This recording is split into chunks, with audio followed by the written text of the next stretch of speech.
Psychological operations, PSYOPs, or as the government likes to call them now, military information support operations, are a very real part of war, and there's an entire division within the Department of Defense dedicated to them. Psychological operations has consistently been important throughout the history of warfare.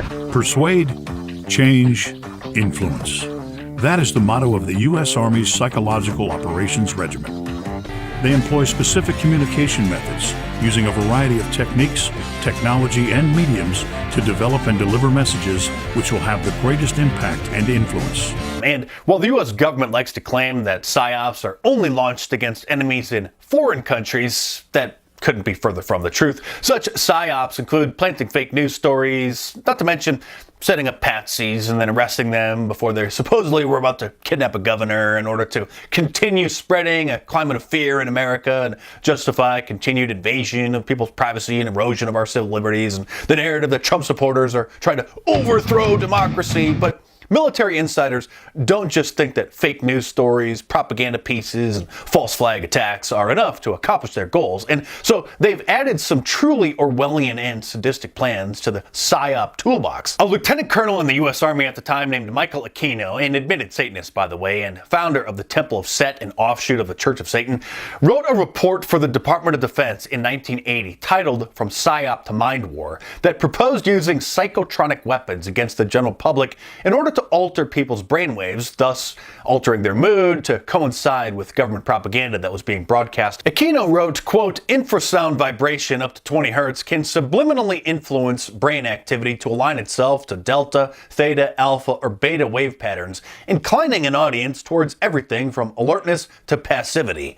Infrasound could be used tactfully, as ELF waves endure for great distances, and it could be used in conjunction with media broadcasts as well, end quote. So basically, Lieutenant Colonel Aquino proposed zapping populations with invisible radio waves in order to make them anxious or lethargic, depending on how the government wanted them to feel at the time, and use this weapon, as he said, in conjunction with media broadcasts. This gives a whole new meaning to the term wearing a tinfoil hat. It's certainly reasonable to believe, with a long history of illegal, inhumane, and bizarre government experiments known to have been carried out in the past, that this device he described has been built and tested to determine its effectiveness, if not fully employed as a psychological weapon aimed at any number of groups or events. If this sounds like just another crazy conspiracy theory, then you should know in 2016, numerous U.S. and Canadian embassy staff members in Havana, Cuba, reported experiencing strange ringing in their ears and cognitive disruptions, which opened up a gigantic can of worms.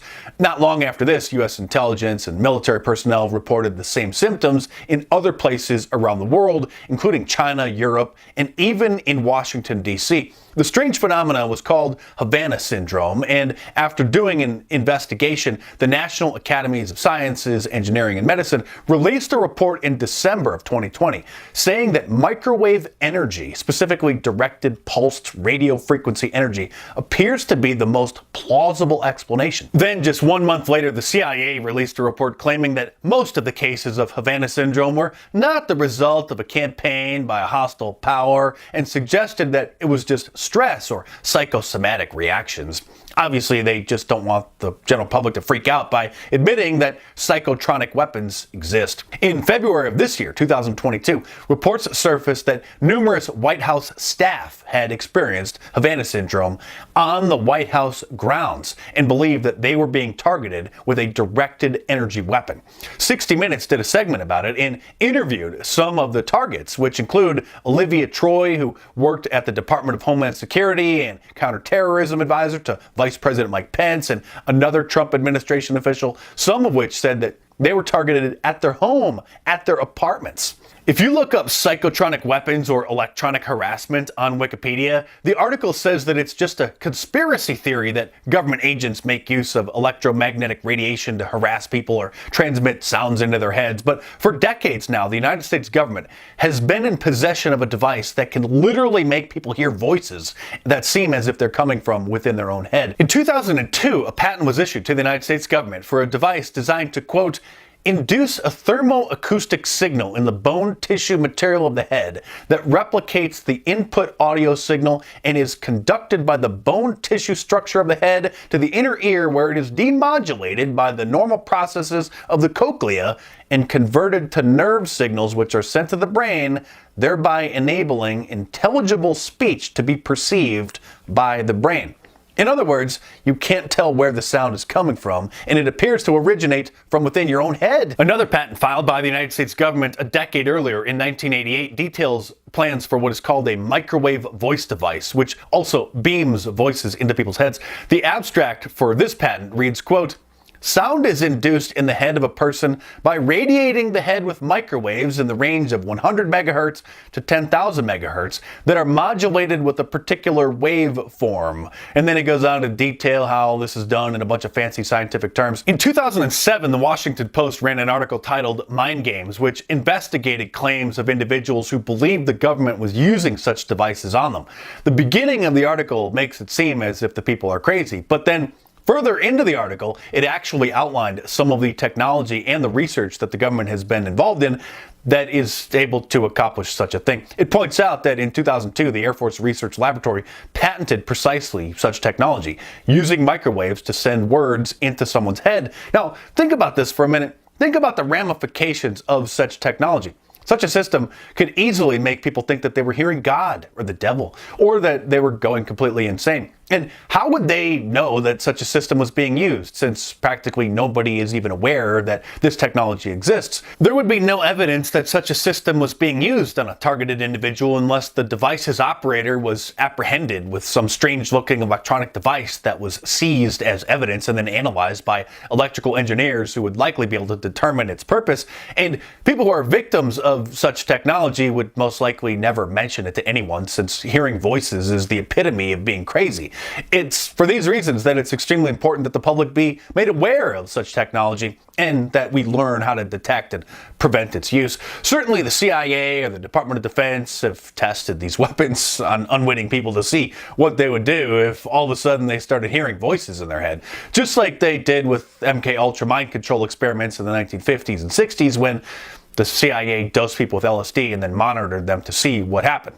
And surely, like the test subjects of MK-Ultra, most of the test subjects of psychotronic weapons keep such things to themselves and didn't even tell their closest friends or loved ones out of fear that they would be seen as completely insane for hearing voices. Back in 2007, the A&E channel set up a billboard in New York using what's called an acoustic laser or an audio spotlight, which uses this same technology and projected voices in people's heads when they walk down the sidewalk in front of the billboard. The beam was narrow so that you could be walking with someone and one person would hear it, but the other person standing right next to them couldn't. It's not your imagination. Who's that? Who's there? The show was called Paranormal State, and the acoustic laser would whisper things like, "Who's there?" and "What's that?" to people walking by. And while that can be dismissed as an innocent prank, obviously this technology has the high potential for being abused. Khalid Sheikh Mohammed, one of the alleged masterminds behind the September 11th terrorist attacks, was said to claim that Allah, the God of Islam, had visited him in his prison cell one night and told him to cooperate with his captors and that things would be much easier on him and his fellow detainees. If this report is accurate, if he really did believe that God visited him in his cell one night and told him this, then it certainly wouldn't be far-fetched to think that the microwave auditory effect may have been used on him to make him think that he was hearing God. This, of course, is just a hypothesis, and if such a thing did occur, it would likely never be declassified because of the incredible power that such a technique holds. The ramifications of such technology are endless. How many politicians, business leaders, or political activists could be targeted by such a device and have an experience that God was talking to them? The possibilities are extremely disturbing to think about and bring to mind Project Bluebeam and certain Bible prophecies about the New World Order and the Antichrist, but that's a topic for a whole other time. If you like my serious monologues like this, then you'll love reading my books. So order my latest one, Hollywood Propaganda, How TV, Movies, and Music Shape Our Culture, in paperback from Amazon.com, or download the ebook from any of the major ebook stores, Kindle iBooks, Nook, or Google Play. My books are a lot more in-depth and hardcore than my videos, which I have to tone down a little bit for obvious reasons. So head on over to Amazon.com or click the link in the description below and check them out.